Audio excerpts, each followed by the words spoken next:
Hello and welcome to another episode of the Paperstac podcast. I am Brett Burky and this is Rick Allen. Yes, it is. Yep. How you doing? I'm hanging. You know, just getting ready, gearing up for Node Expo. It's a week away. It's a week away. Will this be out before? Yeah, this will be out like Friday. Okay. We should drop like a secret. Hey, this is a secret password. Somebody just comes up and says something to you, and you get a free T-shirt. Are we taking T-shirts? Yeah. Okay. Flugelbinder. Flugelbinder. You gotta tell me. Say the word Flugelbinder and tell me what movie that's from. Oh gosh, sounds like a German movie. No, it's not. Flugenbinder? Flugelbinder. Gosh, what's that? Gosh, the Flugelbinder, the little plastic piece on the end of your shoelace. Is that what that's called? Well, no, but that's what they called it in this movie as just a joke. I'll give you a hint. Tom Cruise is in it.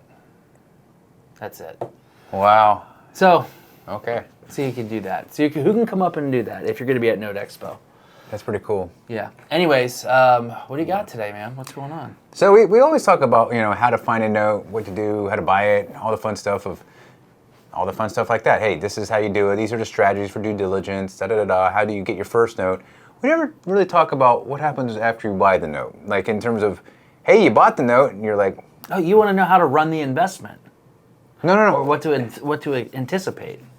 Well, no, I mean, so like, you know, we had someone just today, it was like, hey, but am I supposed to get this thing recorded? And I'm like, when did you buy it? And they bought it like months ago. And it's like, yeah, you got to get that recorded. And it's like, Yeah. and we kind of try to hammer that through if you've been on a transaction. There's stuff that come out in emails. We have guides about it. But some people maybe just want to watch a video. Okay. So you're like, what do we do? What are like the first, like, here's like, this is the next critical steps. Once you buy it, if you're buying your first note and you're like, okay, when do I get a servicer? You know, do I get a servicer after the fact, or do I do it while I'm in the transaction? I think it's best. You're going to probably want to do it while you're in the transaction, but during the transaction is when it happens. It'll slow the transaction down a little bit, but I'd advise doing it before setting it up. Once you have your asset identified and you're moving through it, and you're pretty sure you're going to close. Right. So that's key. That's key number one is get the servicing, because I started out in this business self-servicing and just got really lucky, and I don't do any self-servicing now. You don't do that. You just you hire a professional servicer.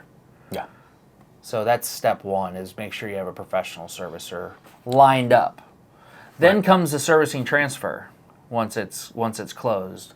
And a lot of people think that you close on the loan, or you close on it, you buy the loan, and you receive your collateral file, and it's like, okay, it's transferred. Well, really, that's not what happens. There's an onboarding process with the servicer, and that can take, in a perfect world, like 15 to 20 days. Oftentimes, it's 30 to 45 days. And what happens is whoever was servicing the loan prior to you purchasing it, they stay on as the interim servicer, and they service it until your servicing is all set up. All the proper hello and goodbye letters have been sent, and you've got the proper dates, so that way you're Dodd-Frank compliant, and you're not Dodd-Frank compliant. You're, where you're talking about, oh my gosh, it slipped my tongue. Compliance. Anyways, it's compliance. There's certain things out there you got to be, I can't think of the name of it right now. So let me ask you a question then. So, and this is a good tip for people that are first-time buyers. One way to probably speed up this process is if you have no preference, you're not like, oh, I just so happen to like CFPB. this. CFPB. The CFPB. Okay. CFPB. Yeah. I think that's it. I don't know. So if you don't have a preference for the servicer, if you're not like, hey, I just love the servicer, or I hate the servicer, if you're just agnostic to the process, ideally keep it with the same servicer, because that will not upset the apple cart. You're going to be faster because you're not going to have to do the hello goodbye. You're going to send what's called a TILA letter, right?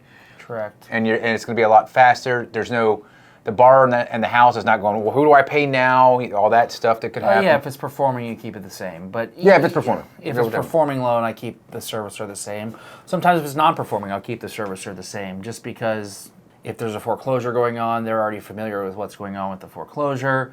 They've got the file. If they've had the file for a while and I've already got an account with them, I'll just transfer it over, let them kind of continue to run with it. Another thing you need to look at is, there's a couple things. One is insurance. You need to make sure that if there's no active policy there, you get a forced place policy in place immediately, as soon as possible. Don't you usually have that with the servicer? Yes, but different. You have different. levels of servicing. Some servicers are just literally, they're not handling the tracking of insurance. You know, if there's no escrow account, right, they're not tracking insurance. So you need to make sure all that's in place. Interesting. So who do you ask? Do you ask when you say like you get the introduction to the servicer, right? You sign up with the person, you get the welcome from whoever the loan onboarder is. Do you say, hey, is it? Do you guys have insurance with what I'm paying for servicing? It's when you, like, for instance, if you go set up with FCI, there's different, you can set up different levels of insurance. They do insurance tracking. Some of them, it's just an add-on. And that would be like, okay, full specialty servicing it's going to cover everything. Does that cost more? Yeah. Yeah? Yeah, it costs Difference more. of what, you think? $30 alone per month. Really? Yeah. I mean, but you want them to track it to do all the things. It's worth it. It's worth the $30 alone. Mm-hmm. Okay. All right. So that's a good question for you to ask when you're getting it set up with a servicer. What kind of tracking are you doing? Yeah. Yes. And whenever you set up your account with your servicer, they'll have a list of options for you. Interesting. Okay. Recording any transfer documents. So if it's an assignment of mortgage, assignment of deed of trust, you got to get those recorded, and you got to do it ASAP. Yes. I mean, if for some reason you bought something, didn't record it, and the borrower's, well, we saw it happen. The borrower pays off the loan, they send payment to the loan servicer, and the loan servicer says, look, I need to see a recorded assignment to pay you this money. Mm-hmm. So you got to get that assignment recorded. Otherwise, they could just write the check to, they wouldn't, they're your servicer, but they could. So the interesting thing is, I wondered how it got that far, because usually the servicer will ask for a recorded deed. they will. They'll record for, well, not necessarily a recorded deed, but a recorded assignment, whatever. deed of trust. Yeah. But they usually ask for that if you're doing like, hey, you bought this, where's the recorded assignment? Yeah, they normally do. And if you give them an assignment that's not been recorded, they might look at it and say, okay, good enough. Oh, really? They may. It happens. To say it doesn't happen, it happens. Servicers are busy, and if they're looking for it, they get 17 files that come through, and they're looking, okay, there's the mortgage, there's the note, there's the assignment, there's the the allonge. They're good. They've got everything. They move on. They didn't maybe see that, that's not been recorded yet. Interesting. That's interesting. And so one thing too, if you're new to this, when you're in the Paperstac platform, you can actually get to a part where first you should be checking with the county already. You can just take digital documents. That's important. Otherwise, you might have to have them redone. Also, too, what's the cost? By digital documents, he means not just can it be recorded digitally, but does it require a wet ink signature? Yeah. It's becoming less and less, but it is less and less, but there are some counties out there that are like, look, it's got to be wet ink. Right, you got to write it in horse and buggy too, so just be aware of that. Some of them you have to mail it in, get yourself a return label to get it sent back. It's kind of a process. Morse code, it's like, come on, it's like 2023, almost 2024, and they're still operating in the 80s. So, but whatever. But yeah, so that's one thing you want to do is make sure when you're in the transaction, look at what the seller did. There's a step that says buyer approved the closing terms. Mm-hmm. That's an important step. I know people might be like, what's this for? It's for you to actually approve what the seller put in there, look it over, make sure, because once that seller is gone, you can get them back, but it's they've already sold it. They're on to the next thing. It's a lot easier when they haven't received their money at that point. Right. So, but basically, what he's saying is not the closing terms, but the closing data is what's important to review. The closing terms obviously important. You want to know what's the cutoff date. Yeah, closing data. Yeah, you meant the closing data. That's a really important stuff. Where it's like, look, I want to make sure that the borrower's name is spelled correctly. I want to make sure that the original lender's right. The book, the page, the instrument number, the legal description. Make sure that's all done right. You have a chance to review that as a buyer and as a seller. And so... But also, too, know that right now, with a new invention on Paperstac, we're helping you out with Dart AI. Yeah, we've launched something, document reviewer, where the seller just uploads their last recorded assignment and it extracts all that data. And then when they go through to fill it in, it'll make suggestions based on the data that it's extracted. So it's getting a lot better than what it was before. Mm-hmm. Legal descriptions used to be Legal descriptions are huge. That's just like if it can read 7 paragraphs and put it on the page for you instead of you having to type it. And Oh my God. And typing, it's all legalese. So yeah, it's you don't even know what it means. It's just hard to follow. So review the closing data when you're recording it or when you're going through the steps, and then make sure you get those assignments recorded. And then if it's non-performing, the next step is just really have it like a clear path on what you want to do as far as loss mitigation. Don't let time sit and tick and let them sit there. If you know that you want to offer them a modification or a deed in lieu, get with your servicer and start saying, here, let's get this ball moving. You got to crack the whip. They're not just gonna, I think, what was it? There's like $23 billion right now at FCI.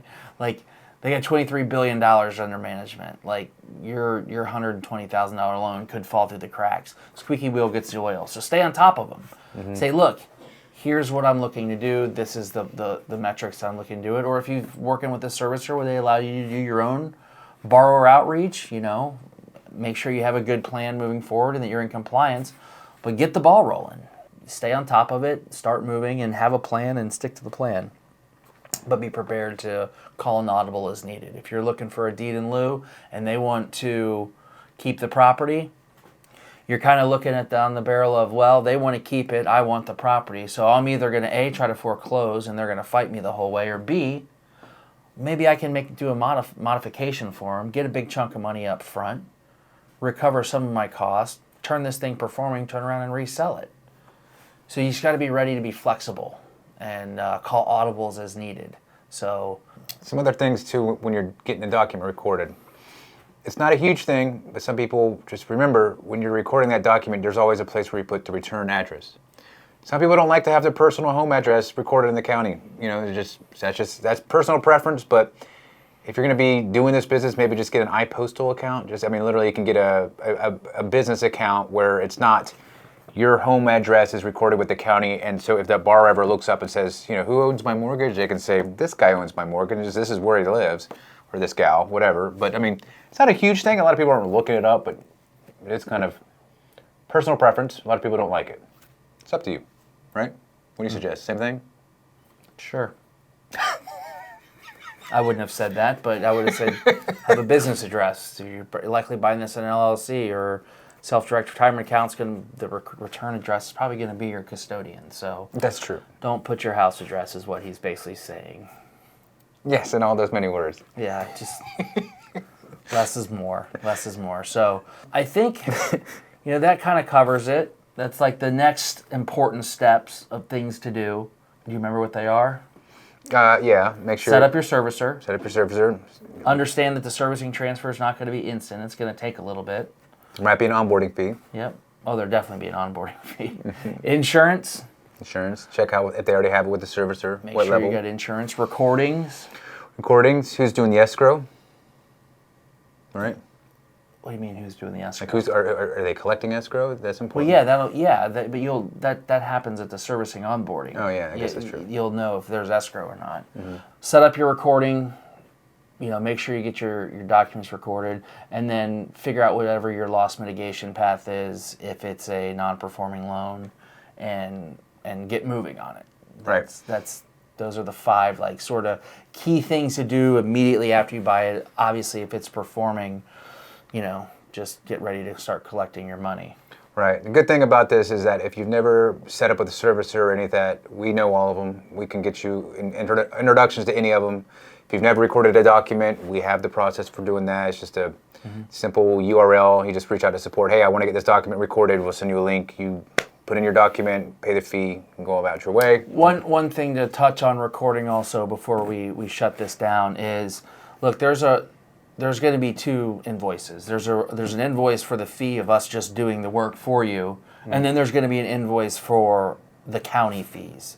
They're 2 separate invoices. So if you record something in, say, Pennsylvania, which my dear friend just did here, there's the $130 Paperstac fee, and then there's the $458 county fee that he had to pay to record.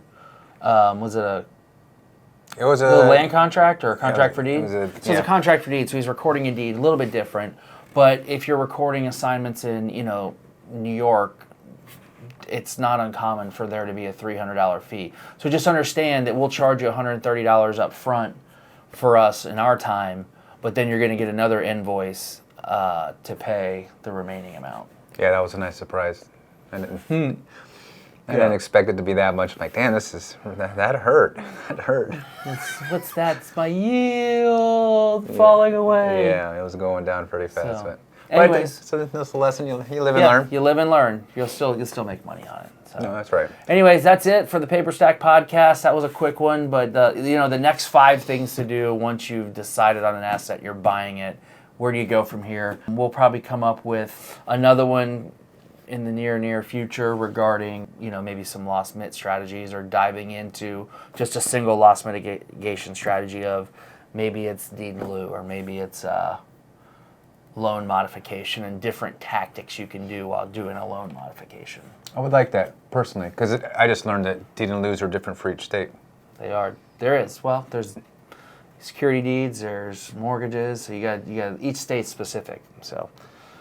Interesting. All right, cool. Well, if you have your own questions, of course, you know what to do. Leave them in the comments. Reach out to hello@Paperstac and say, I'd love to see you guys cover a topic on this. We're always looking for cool things to cover. Actually, most of our stuff comes from our listeners and comes from the people on the platform. This one came from somebody that's on the platform. They didn't know they needed to record a document, so maybe we'd actually make a video about what to do. Yep. So come on up and see us at Note Expo. Remember, I need the movie and the word Flugelbinder. See you guys there. See ya.